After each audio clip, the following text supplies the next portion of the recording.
Hi everyone. The chess world has been completely engulfed in discussing the Magnus Carlsen versus Hans Niemann controversy. It's been going on since a few days and I have made no video on it, especially because I was waiting for Magnus Carlsen to speak about this incident. And Magnus did talk about it yesterday after finishing the preliminaries of the Generations Cup.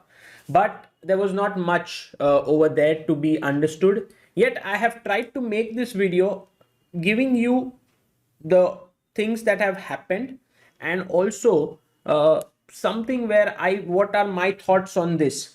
So firstly, this picture that you see, Magnus Carlsen playing against Hans Niemann, it all started from here in the third round of the Sinquefield Cup.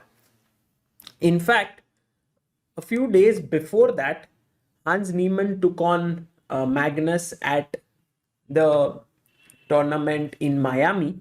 It was an sort of online event where players sat opposite each other and played on a computer. And there he won the first game in their match. And when the interviewer asked Hans Niemann about what he felt about the win, Niemann just said the chess speaks for itself and he left from there. And as you can see the scorecard below, Niemann won the first game, but then Magnus won all three and won the match. So that became kind of a very interesting hype when Niemann said, the chess speaks for itself, and then Magnus won everything and so on. So next they met in Sinquefield Cup. And it was a very, very interesting game. In fact, I annotated it to completely on our channel. I have analyzed it. I'll put the link in the description. So whatever I discuss here, I'll try to put links so you can check it out. I think it was very, very interesting. There was discussion about the opening as to how could Hans Niemann guess that Magnus would play this opening. And there was all sorts of discussions, and Niemann then later on spoke in an interview as well. This position was the critical one where Magnus plays rook fd1, and here if queen had moved, then Hans would have been slightly worse, but he found this move bishop e6, which was excellent, and after that Magnus was in trouble out of the opening. I checked the database and there were no games in this position, but Hans had prepared it beforehand. After the game had ended, this very game between Magnus and Niemann did an interview with the Sinquefield Cup commentators, Ramirez, mainly Alejandro Ramirez. And it was a very interesting interview where he speaks about how he managed to win that game and everything around it. I think it's interesting to listen to it as to what Niemann thought about those moves. Next day, in the fourth round, when Carlsen was going to play against Mamedyarov, he did not turn up to the game, and he forfeited the tournament. And he made a tweet. In the tweet, he says, "I have withdrawn from the tournament. I have always enjoyed playing in St. Louis Chess Club and hope to be back in the future."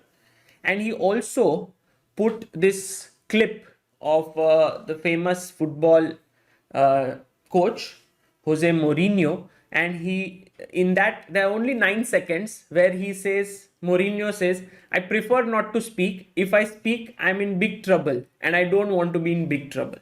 So this was just the thing. I tried to figure out what is this clip about. I think it's a very famous meme. But it so happened that when this happened, when Mourinho said this, his team was playing against Chelsea. His team Chelsea was playing against Aston Villa. And in the post-match conference, Jose Mourinho let out an iconic comment implying that he preferred not to speak about the officiating performance of Chris Foy, the referee in charge of the fixture they ultimately lost, for fear of retroactive punishment from the Football Association body. So this was the reason why he did not speak at that point, and I think some red cards were given and so on in that match. Okay, so this was the only tweet that Magnus made, and this was the only clip, and you had to sort of infer from it. And because all of this happened, a lot of people felt that there was something suspicious, something that was not appropriate had happened. Maybe Hans Niemann was not using fair means and so on.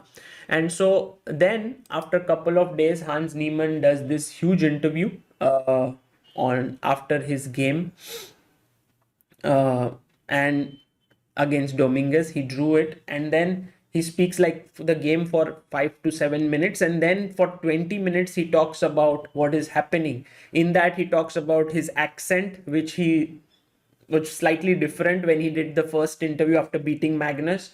He also talks about how there were opening transpositions and how he prepared the opening and so on. He speaks about his quality of analysis in the game. After the game, like where people said that he didn't analyze like a top player, and Hans Niemann responds to it as to what he means by that. He also accepted that he had cheated online when he was 12 years and 16 years old. He speaks in that, and he says he never cheated in over the board chess, and he mentioned that it was a targeted attack. After that, he was not allowed to play in the chess.com global championship and so on. All of this happened. So this entire interview, we transcribed it, and it's on ChessBase India. I'll put the link, you can read it. And Niemann tried to talk about all these allegations. They were very heartfelt feelings for him. So when all of this happened, this was the end. And everyone was, I think, at least I was waiting for Magnus to say something on this, but Magnus did not speak out. And at that point, it was very difficult. Like, a lot of people were asking about the opinions as to what you think is happening and so on.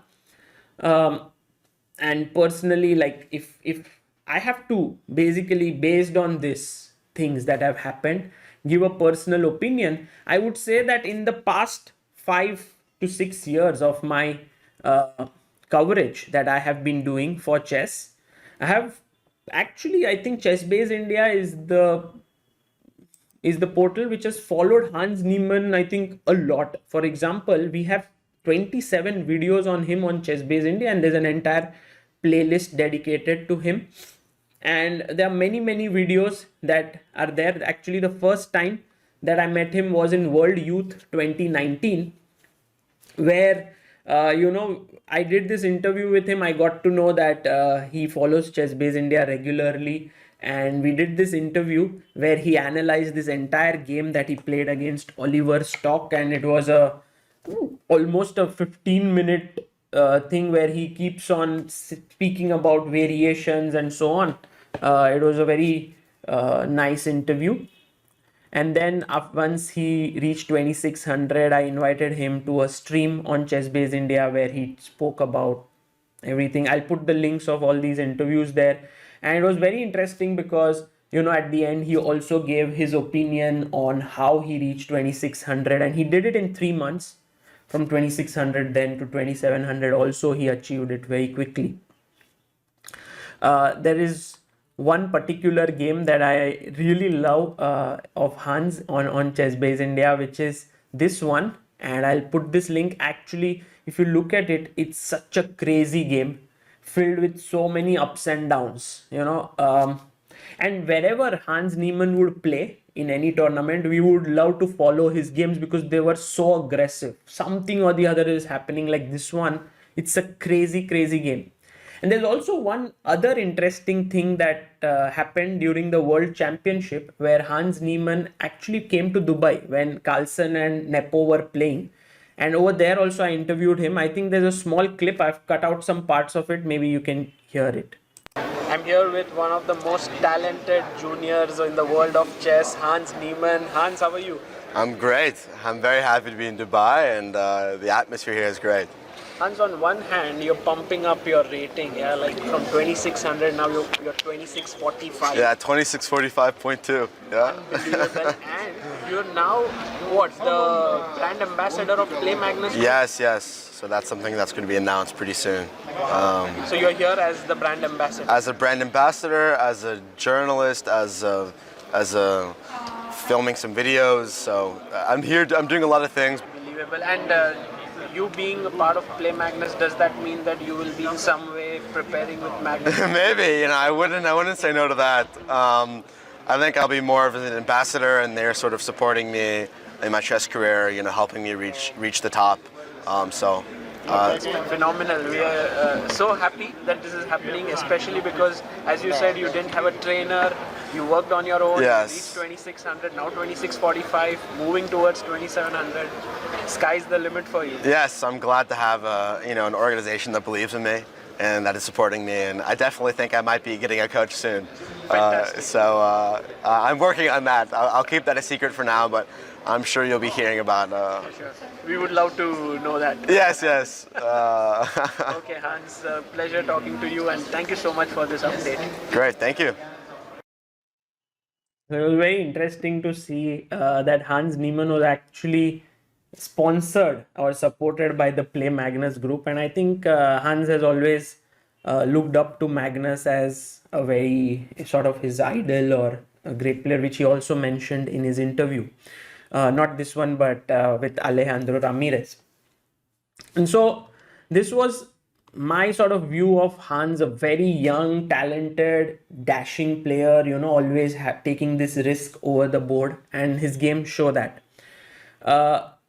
When it came to Magnus, and a lot of people have been talking about that Magnus has been not considerate about the situation. Here is a youngster, a 19-year-old boy, and so on. I have always felt that Magnus has been extremely considerate towards youngsters. Like, for example, after he in the Tata Steel Challengers, where he played, Tata Steel Masters, and Arjun won the Challengers, he said, I don't think that it is a sensation at all that Arjun is playing so well. It was in the middle of the tournament. I think he's going to be a 2700 player pretty soon. He's by far the best player in B group, which we have seen for quite a while in Rapid and Blitz. I guess the only surprise is the score with which he's winning this. He's by far the best player. He really plays chess in a way that I enjoy. He has a good tactical eye and he can switch his styles very easily. He's very strong. So, Magnus talking about Arjun very positively, a youngster. Then when Gukesh crossed 2700, I think everyone sort of reported that he's the third youngest to achieve this after Wei, Firouzja, and then Gukesh. Magnus sort of corrected that, saying pretty sure he's the fourth youngest because Magnus himself had reached the live rating, but he also congratulated him, saying what an amazing achievement. And even I think for Abhimanyu Mishra, who became the youngest grandmaster in the world, he had mentioned in one of his interviews that huge congratulations to Abhi Mishra, who became the youngest grandmaster of all time. Pretty nice achievement, especially considering that he went to Hungary to play basically non-stop for a couple of months to get his norms. On one hand, that gives you better chance, but it also means these tournaments organized for you to achieve norms. So it also puts a lot of pressure on you. I'm very impressed that he achieved this feat. So this is Magnus. A lot of people had mentioned about Abhimanyu going to Hungary, achieving these norms and so on in close tournaments. But Magnus sort of defending him, telling that he's a big talent.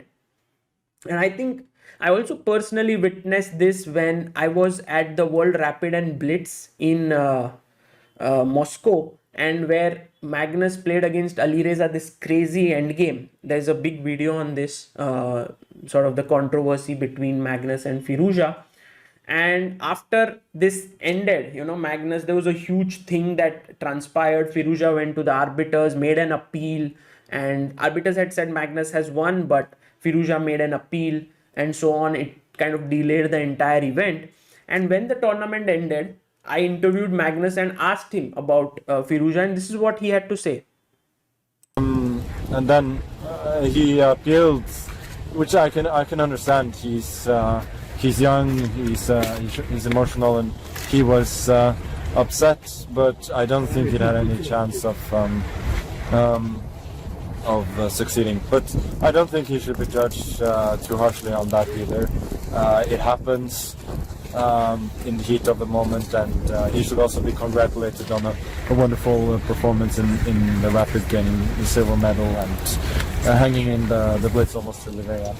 And so you see, even here, like, he was very supportive of Firouzja, young talents, and he always congratulates them, has good words to say. So for me, it was very difficult to understand why Magnus was behaving the way he was with Hans Niemann in this incident, unless he had some good reason to do so.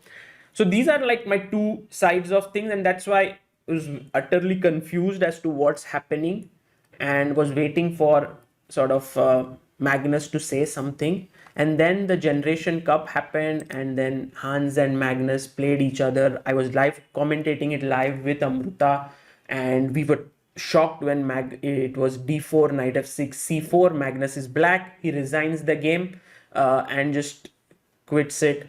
And then he goes on to win the preliminaries. And after the preliminaries of this event ended yesterday night, he does this interview and he says, unfortunately, I cannot speak on that, when he was asked about cheating and so on. But people can draw their own conclusions, and they certainly have. I have to say, I'm very impressed by Niemann's play, and I think his mentor, Maxim Dlugi, must be doing a great job. I hope to say a little bit more after the tournament. So there are two things here. One is that he will speak more about it when the tournament ends, which we will look forward to. The other thing which he has mentioned is about Maxim Dlugi. And I tried to do a bit of research on him. And Maxim Dlugi, this is taken from Wikipedia, is an American chess player with the FIDE title of GM. He was born in Moscow and arrived with his family in USA in 1977. He won the World Junior Championship in 85, always a strong speed player. Yes, I knew that Dlugi was very good at blitz, formerly ranked number 1 in the world by the World Blitz Association. He was elected president of USA Chess Federation in 1990. Dlugi worked on Wall Street. He became a principal of the Russian Growth Fund, a hedge fund. Former world champion Garry Kasparov was associated with Dlugi's Russian Growth Fund. Dlugi was imprisoned in Russia in 2005 on charges of embezzlement, but acquitted and freed later that year. Dlugi was also the campaign manager of Kasparov for Karpov when he ran for presidency in Khanty-Mansiysk in 2010. Dlugi operates Chess Max Academy, a chess school with locations in New York, Connecticut. Maxim is married and currently lives with his family on Upper West Side of New York. So some information about him. I believe he's Hans' trainer. When I checked on Facebook, it also showed that Dlugi has actually worked with Hans and he's worked on his end games and so on. He's mentioned that on Facebook. So in this entire episode, I would say it's very difficult to say something or to draw conclusions, because if you look at it, like for example, Aronian's interview in Sinquefield Cup, he mentioned that when young players play well, there are accusations against them. All of my colleagues are pretty paranoid. Quite often, I was the one telling them, come on guys, I know myself, I'm an idiot and I'm a good player. I always think young players can play very well. There is no reason for them not to play well. I never have this feeling that, oh, my opponent is overperforming. And he goes on to say a few more things. And then recently, like this interview happened yesterday or day before, he mentions that I can understand the frustration of Magnus Carlsen. I didn't know much about a lot of things. Now I'm somewhere in the middle. I do believe that Hans has not been the cleanest person when it comes to online chess. As a young guy, I hope this will be a lesson for him, and I hope he will not do any of the bad things online. Generally, I think this is a problem that requires a solution. So something that Levon had an opinion few days ago is now different, and I think it also has to do with maybe him getting to know more things as things come out. So it's very, very difficult to say what happens in this. And also I think the entire world is looking at what is actually the truth, and I think Magnus definitely knows something that we do not know, and we can all wait for his words. I think in conclusion, I can only say that right now no one knows what the truth is, and we can only wait and see what happens. And I hope that things come out and that people can get to know about what is the truth in this very situation. For now, I think we will all wait towards the end of the Generation Cup of Champions Chess Tour for Magnus Carlsen to speak about it. Hans Niemann has also qualified into the knockouts, and who knows, we may witness a finals between these two players. And will Magnus play at that point? No one knows. Let's wait and watch.